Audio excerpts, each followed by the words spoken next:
صباح الخير. النهارده حابه ان انا اعمل معاكم طبق السلطه بتاعي اللي بفطر بيه.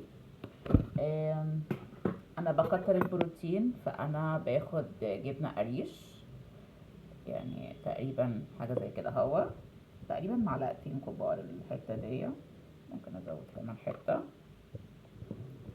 جبنه قريش بقى اهرسها، وبعد كده هو بزود عليها زيت زيتون، معلقتين كده زيت زيتون. انا بحط بالويم،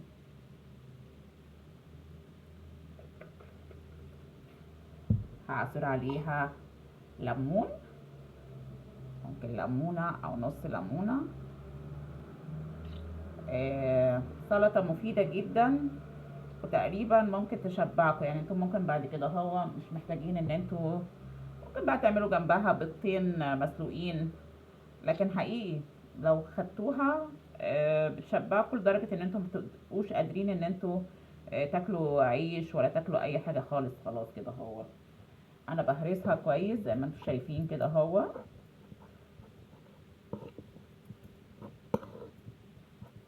وبعد كده هو هحط عليها انا طحنه بذور الكتان. طحنها لسه طحنها دلوقتي لانها لازم تطحن فريش، فبحطها.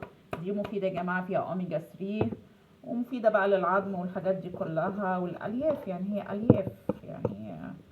فانا كل يوم لا اما باخد سمسم، لا اما باخد اللي هي الحبوب دي الكتان، لا اما ممكن اعمل لي حاجه كده هو ببذور الشيا. يعني بنوع كل يوم، بنوع في حاجه كده. هرستهم مع بعضيهم. وبعد كده اهو ده عباره عن جرجير، بقدونس، كزبره، يعني اي حاجه خضراء انتوا بتحبوها.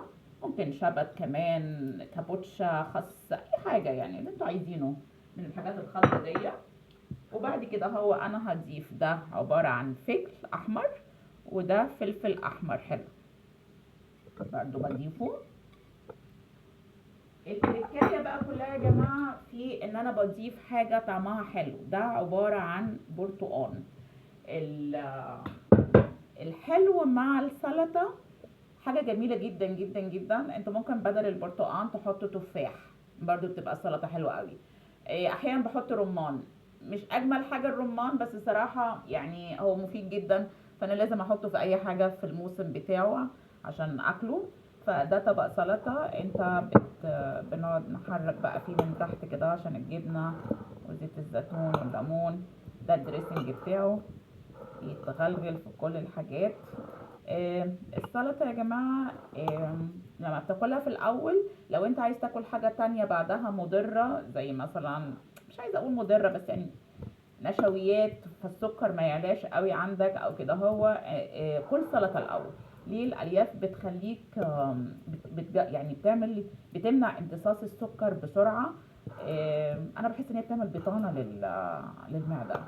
طيب السلطة مش كل الناس بتقدر ان هي تاكلها، فالناس اللي هي عندها مشاكل في القولون اكيد مش هتقدر تاكل سلطة.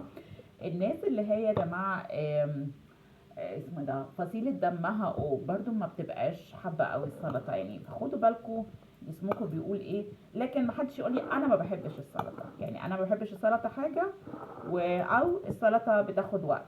يعني هي بتاخد وقت بس يعني صحتنا بقى يا جماعة بقى. بعدين طعمها تبقى تحفة بصراحة، بحبها قوي. يعني باكلها جنبها بيضتين كده هو مسلوقين وخلاص، حلوة قوي، والنسكافيه، وكان الله بالسر عليهم يعني.